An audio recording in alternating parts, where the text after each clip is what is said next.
This video is aimed at familiarizing you with so-called chained orders. These include commonly known terms such as an OCO, one cancels the other, or if-done orders.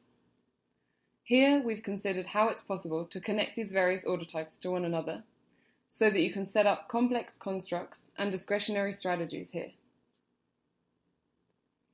Here we can see ADN in a sideways movement, a suggested movement. And we don't know whether the market will break out upwards or come back down, and we might receive a short scenario here, which is why we'll position ourselves on both sides. So here we enter a buy stop in case the market reaches this high here, and here we enter a sell stop order in case the market goes below here.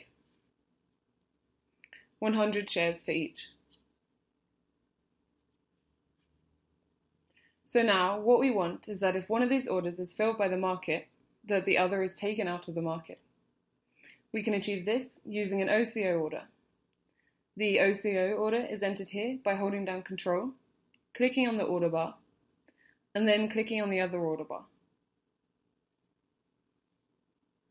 And with this, we see a red line, indicating that we have an OCO order in place here, meaning that if this order here were to be reached by the market, then the other will be deleted. At the moment, both are still suggested orders, which means that nothing is placed in the market yet, and they have yet to be activated. But now, of course, what we also want is that if one of these orders goes into the market, if one of them is filled, that we are also protected. And so to do so, we place a stop here. So here we select a sell stop for the long scenario and a buy stop for the short scenario. With this, in case the market goes in the wrong direction, the position here would be dissolved once more, and we would exit the market with a loss.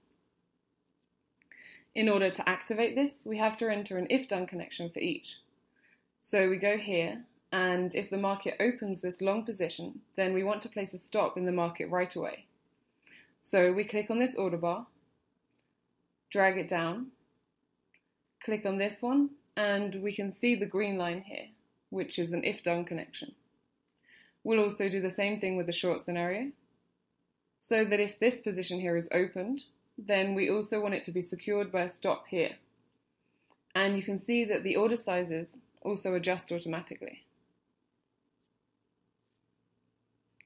So now, perhaps we want to scale out, meaning that we want to close the position at a certain target.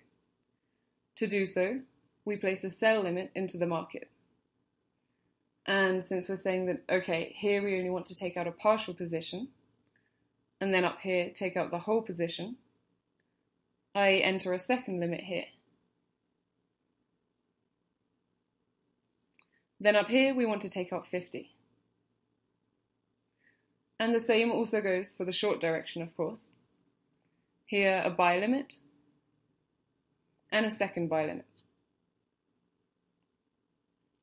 So take 50 out again. The first limit should be opened as soon as we open a long position here. So we connect these orders with an if-done order, which means that if this long entry order is filled, then the limit and the stop are also activated simultaneously.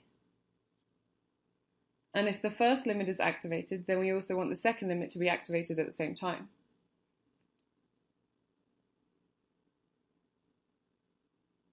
And then, of course, the same thing in the short direction. So by holding down Alt and clicking, we connect the first limit with the short entry order. And if the first limit is reached, we also want to activate the second limit immediately. So again, Alt connect, and here we also have an if-done order.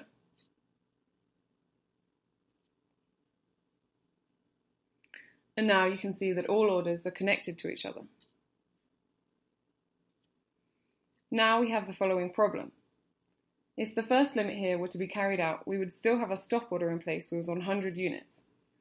So if the first limit here were to be carried out and then the market were to turn around and go back and run into the stop, then here we have 100 units in place in the stop, and suddenly we would have opened a short position here. And the same thing also goes for the other way around, of course. The market goes down, reaches the first limit but not the second, and goes back. It would come back to here and suddenly open a long position. We don't want this, and for this reason, here we have an option of an ORO order. One reduces the other. And this can be achieved using the hotkeys Control, Alt, and then connecting this order with the stop order.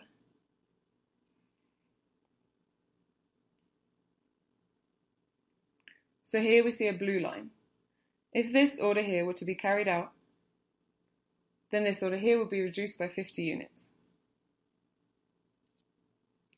And naturally, the same thing should also happen in the long scenario.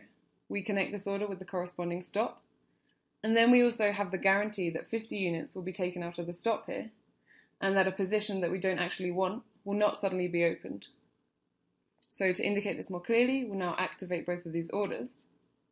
So now both of these orders are in the market, since we've clicked on the green check mark. Now they're actually activated. And one more thing is missing in this scenario, which is that if the last limit order is filled, then here we have a stop order which still contains 50 shares. And of course this should be taken out if the limit is reached, or if the market turns around and goes through the stop here. Then the limit order should also be removed. And this can be done again by opening an OCO order here, and saying that if the limit here is reached, then the stop should be cancelled. And also vice versa in the short scenario. If the limit here is reached, control and connect with the stop, then the stop here should also be removed. So now we've set up a very complex order tree containing a strategy in both directions. And now we'll observe how this strategy behaves when we put it into practice. We'll switch to high speed and then wait to see what happens.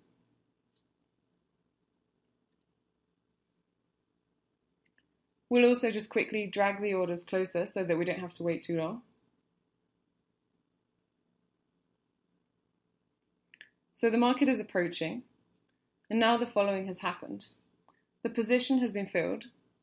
Here, when you take a look at this, we've opened a position, the stop order has remained, and the first limit has been activated.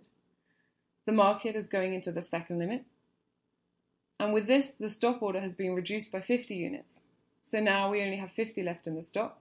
We still have a limit order here waiting.